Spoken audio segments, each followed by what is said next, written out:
Hello, today I'm going to be showing you how to build this, a 10-inch FPV drone for under $200.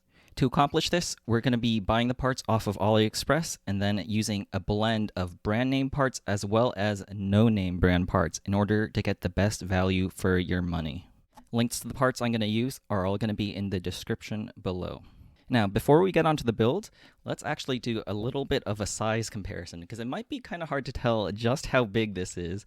So let's put this off to the side and let's bring out a 5-inch freestyle drone. Look how small this 5-inch drone looks compared to a 10-inch drone. This is absolutely crazy. Just the size of the propellers alone. So in your head, you can think that, a 10-inch prop is twice as big as a 5-inch prop, but once you actually see it in person, you could just see the huge difference in mass and just how big this 10-inch drone is. It is absolutely nuts. So coming up, I'm going to show you the parts I used, the build, and then the flight. Let's get into the parts we're going to use to build this 10-inch FPV drone. So first up, the frame. We're going to be using the Mark IV V2 10-inch frame, and this can be found for under $25 on AliExpress. And even for this really cheap price, it has some great features. One of the best things I like about it is that the press nuts are pre-installed. So you can see I have the flight stack mounting screws just lightly screwed into there right now. So the press nuts are already pre-installed. You don't have to press them in yourself. And number two, they are actually recessed flushed into the carbon fiber, which is a really, really premium feature that even more expensive frames don't have. So that is like a really good premium quality feature. Now, one downside for the frame is that it doesn't have any kind of GoPro mount or 3D printed accessories. We can use the 3D printed accessory kit from the 7-inch version, and that'll work on the arms as well as the little antenna mount, but the GoPro mount won't fit, and it's just really hard to fit a GoPro on here and the battery as well. So for this build, we will not be mounting a GoPro on it. If this frame isn't really to your liking, then stay tuned for another video where I'm going to be building another 10-inch drone using the Axis Flying Manta frame, which will fit the DJI O3 Air unit.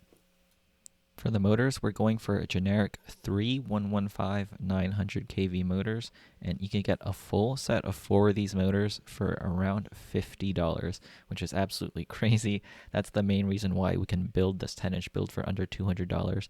These are going to come in a bunch of different brand names or just unbranded, and I don't think it really matters which ones you get. I think they're all coming out of the same factory, so just pick up the cheapest set of 4 motors that you can find. Links to all these will be in the description below. For the propellers, I'm going for 10 by 5 by 3 props. I'm using the name brand HQ prop ones. There are also unbranded ones, and you can pick them up for about $7 for a full set of 4 props. For the flight controller and ESC stack, I'm going for the name brand SpeedyBee F405V4 and the 55 amp ESC with the heatsink. The 60 amp ESC with the heatsink will also work.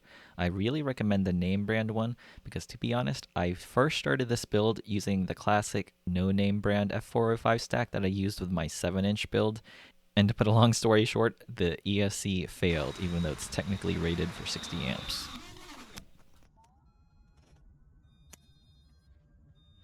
And that's why I'm sticking with the name brand SpeedyBee flight stack for this serious 10-inch build.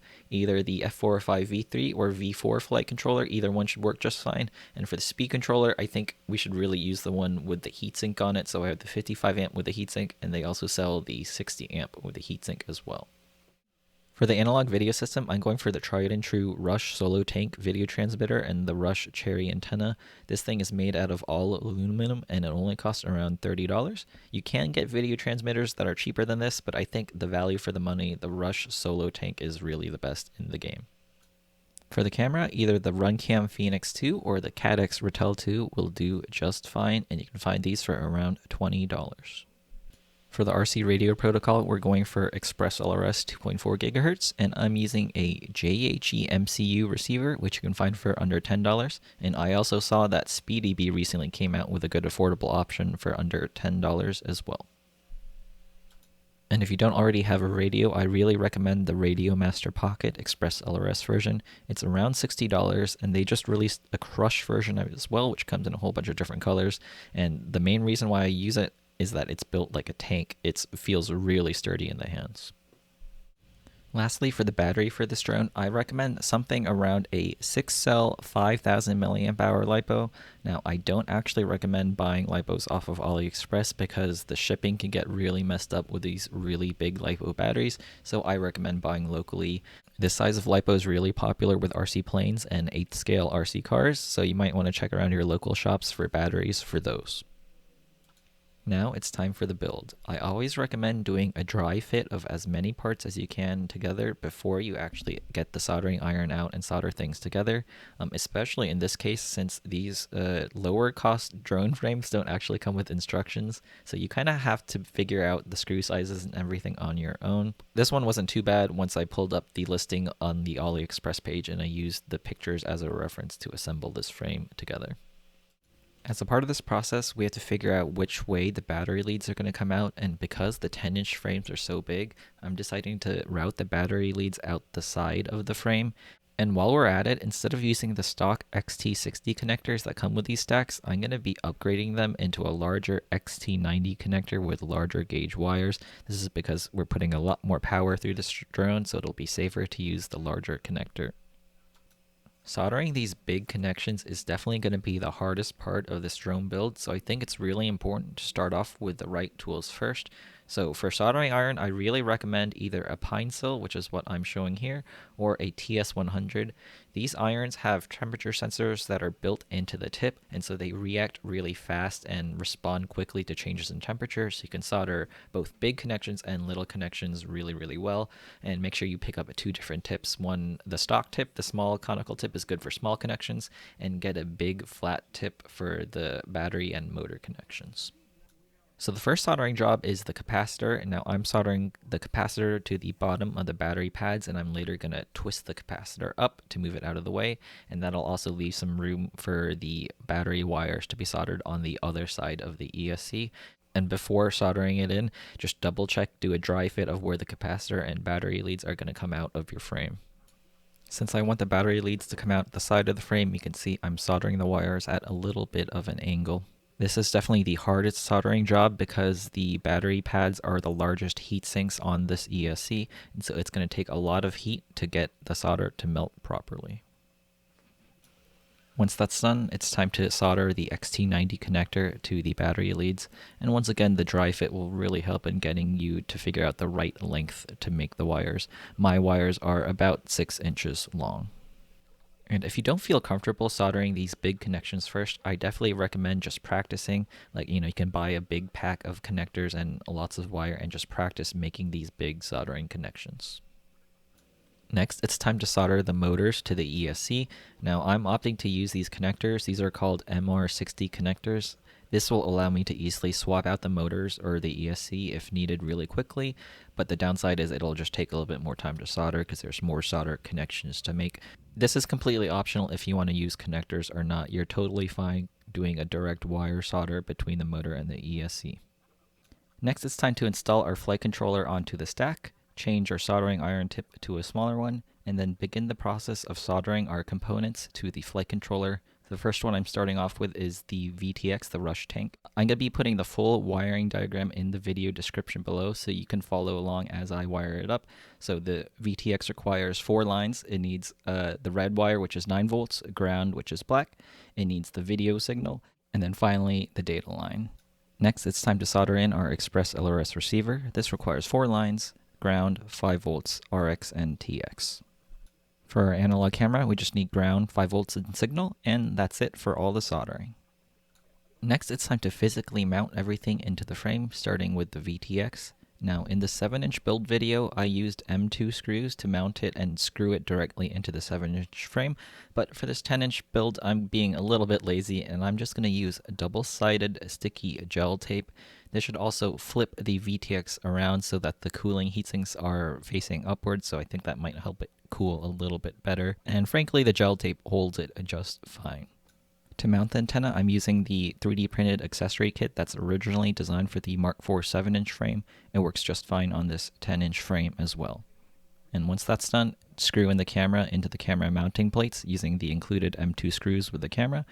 And for the Express LRS receiver, I just tuck it in nicely and secure it with zip ties. To tidy up the motor wires, I use this fabric tape that Nick Burns recommended. The next step of the build is the Betaflight setup for the drone, but the thing is that takes a lot of time, so I'm going to be moving that to the end of the video for those of you who have the drone physically in front of you and want to follow along. Instead, for now, let's pretend you finished that. So after setup, it's time to button up the drone, screw it all together, go over all the screws with thread lock. This is really important. If a screw is screwing into metal, you want to use thread lock to secure all the parts so it doesn't vibrate out during flight. That's very important for a huge 10-inch drone. You don't want that crashing down. Next, install the props and then start mounting the battery. Make sure the battery is very securely mounted and the wires aren't going to get cut by the props. For the very first test flight, if you know how to fly without FPV goggles, so basically just looking at the drone and flying it like that, that's always a good idea, so you can do a quick hover to make sure everything is configured properly. If you don't know how to fly line of sight, that's fine. Don't start with a 10-inch, just go with the FPV goggles like what you're used to. With these test hovers, you can make sure no wires are going to get caught up in place, you can make sure nothing's overheating too bad, and you can later on, you can look at the DVR footage of your goggles to make sure that the video system is all working properly before you strap the goggles on and are at the mercy of your build. Alright, now it's time for the test flight around the pond. Of course, if you have a nice big open grassy field, you should definitely do that. You shouldn't try to fly around a pond, but I'm somewhat limited in the areas I can fly, so I'm just gonna have to deal with hopefully not crashing this into the pond. The biggest drawback for this frame is definitely the lack of a proper GoPro mount. So for this flight video, I'm only going to be showing you the recorded DVR from my goggles. I hope to make a different 10-inch video soon with maybe a DJI O3 Air unit so we can get a lot better footage from it. One of the first things I noticed when taking off was just how much power this thing has. If you look at the top right, you can see my throttle level, and I am cruising at 20% throttle. That is such a low throttle value, and if you look at the bottom left, the amps, I'm only pulling like 10 amps. That's like on par with a 5-inch 6S drone, and it's crazy that this 10-inch drone is drawing that little amps, this little throttle, just to stay in the air. That shows you how efficient propellers can get as you scale them up bigger. The reason full-sized aircraft can fly for hours and our drones can only fly for a few minutes is because basically bigger blades are a lot more efficient at creating thrust than smaller blades. But even in our little drones, the difference between a 10-inch drone and a 5-inch drone, there's such a huge increase in efficiency. And so I'm really excited what we can do with these big 10-inch drones because there's just so much room to add more stuff to it. So this is on my 4500 milliamp hour 6S pack. It has so much thrust left over. It has so much flight time capability.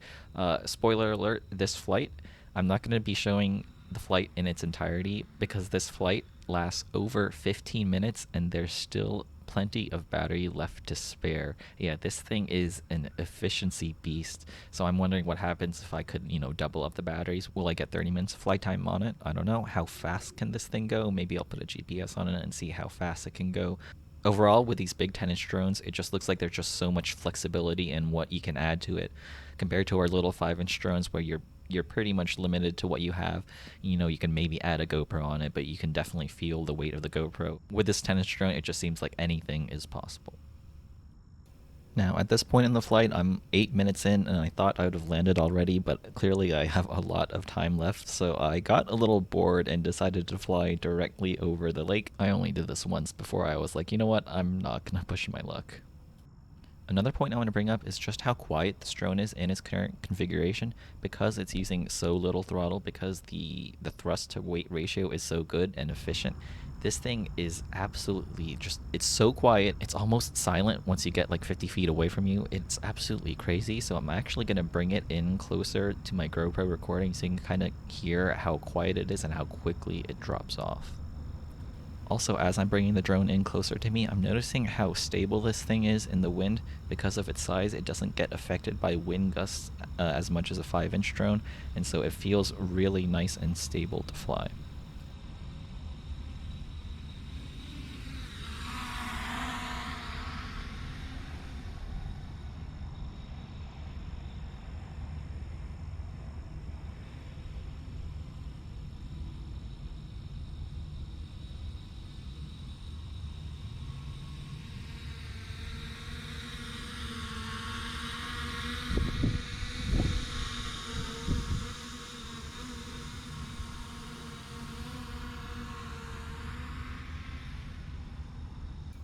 Overall, I'm really pleased with how this build went. This thing flies so much differently than a 5 or 7 inch drone, and it has so much more potential to it, but the fact that we can still build it for the same cost as a regular 5 inch drone is pretty crazy. So if you're interested in building your own 10 inch drone, I hope this video helps you.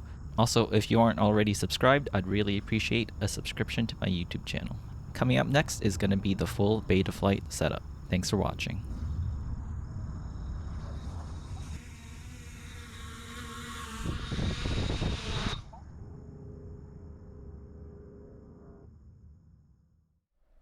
Alright, it's time to do the Betaflight setup for the 10 inch drone. So the first thing I'm going to do before I plug it in is I'm actually going to plug in the main flight battery. The order of operations does matter. So we're going to power on the entire thing first.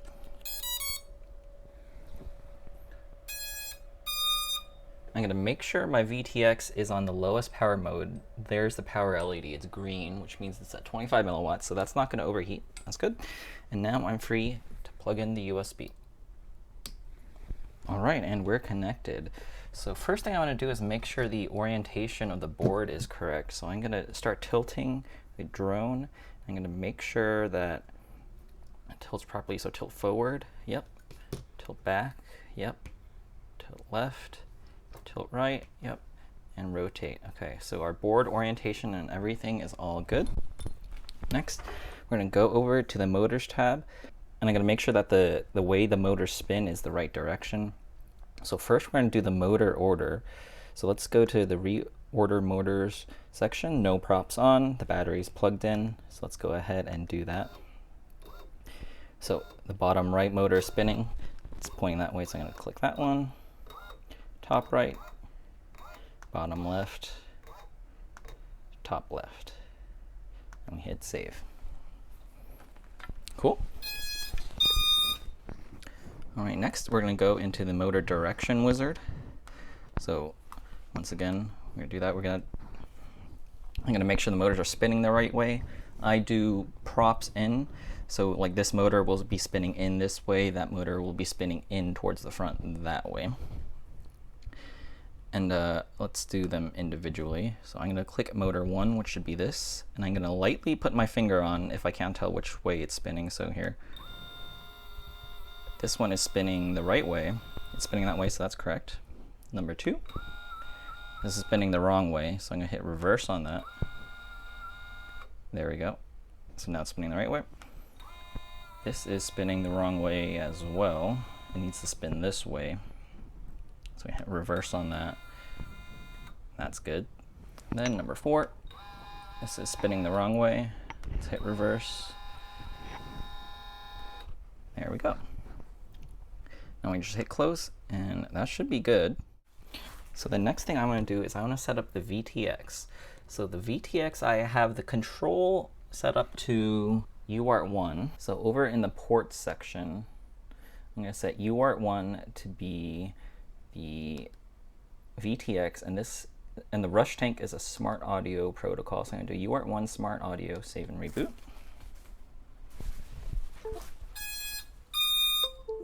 Next, let's go to video transmitter. We see device ready is true. That's great. We don't have a VTX table here. I'm going to upload the VTX table for the Rush Tank Solo. I'll drop a link to that in the description. It's this one, Rush Tank Solo Smart Audio 2.1. We'll do that. And then we'll go ahead and I use band A, channel 6. For now, we'll just set it to 25 so it doesn't overheat on the bench, and everything else is good to go. Let's hit save. All right, and now we're free to go to the OSD and start setting up the OSD. Okay, so by default, it goes into auto mode. We want NTSC. And now we can start configuring our OSD. And I have a little monitor here. This is a small little analog monitor, and you can already see the warning is there. So let's go ahead, and I'm gonna start putting the elements I want on the display. So first of all, I really like using the artificial horizon, so we're gonna add that. So there it is. Oh, it's already centered. That's amazing. Artificial horizon there. We want battery average cell voltage as well as the current draw, and I also like the amp hours draw there. So I like to keep the voltage right in the middle so I don't have to move my eyes to see it as much. And let's get these two off to the side. There we go. What else do we want? Oh, let's do craft name. This is going to be the 10-inch. I'll put it down here at the bottom. I have to remember to update the craft name. We want our flight time. Oh, that's the on time. We want flight time over there. Next we want our VTX status. And maybe we want the link quality as well, so that'll give us some information about our RC link, and throttle position is also fun to have. Okay, so our link quality, this is stuff that isn't too super important, so I'm going to stick it at the top right. Stick my VTX settings at the top left. Let me actually move this down a tad. I'm gonna move it down just a tad, just in case it goes off screen. Throttle position is not too important. We could stick it up at the top.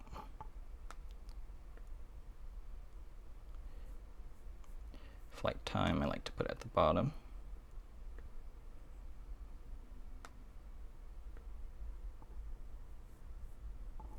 All right, and that's the basic OSD setup that I like to do. That should be all good to go. So let's hit save. Now all I have to do is set up the receiver. I have it set up to UART. The receiver set up to UART2. So let's go back to the port section. And UART2 is already set up to serial RX, good. And let's go into the mode section. And let me grab my radio so I can go ahead and set up the modes. All right, finally we have to set up the receiver. So first let's turn on the transmitter. Welcome to HTX. Switch warning. Disarmed. Acro mode on. Let's power on the drone.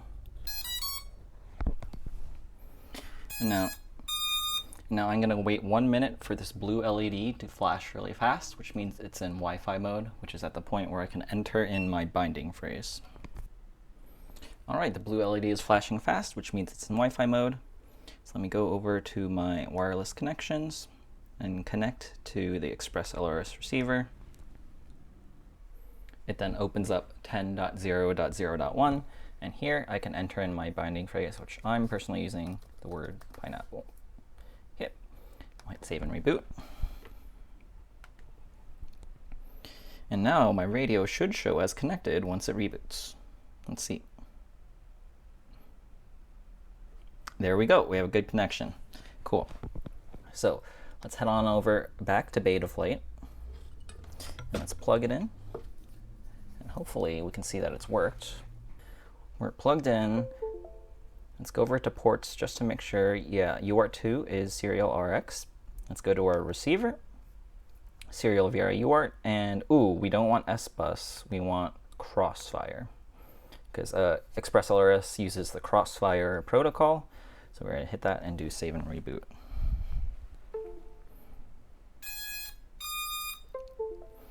All right, let's go back to the receiver tab and let's just make sure it's recognized. Let's spin the sticks a little. Nice. Okay, so the receiver is working properly, as we can see here. Now it's time to set up the modes. I have arming, you always want on aux1. And then I use angle mode or stable mode on aux2. Angle mode. Acro mode. And those are really the only modes I fly on. So let's go to modes. And first, let's make sure there's nothing enabled by default. Yep, everything is off. So we're going to do add arm to aux1. And we want that all the way up here. And we want angle on aux2. And I want this upper half. So let's give it a quick test. So if I hit arm, armed, disarmed, and then angle mode. Angle mode. Acro mode. Cool. So that's all I want. It's already saved. It's good. And with that, that should be all of it completely set up. As one last little sanity check, let me make sure the motors are spinning properly. So let me hit motor 4 again. I'm really paranoid about the motor settings not saving. That is somewhat of an issue with Betaflight. So let me go ahead, and I understand the risks. I'll test motor 4 again because I know I had to reverse that at one point. Let's see if it saved that. Yep. So that's correct. Let's actually just check them all real quick. Motor 3 is correct. Yep.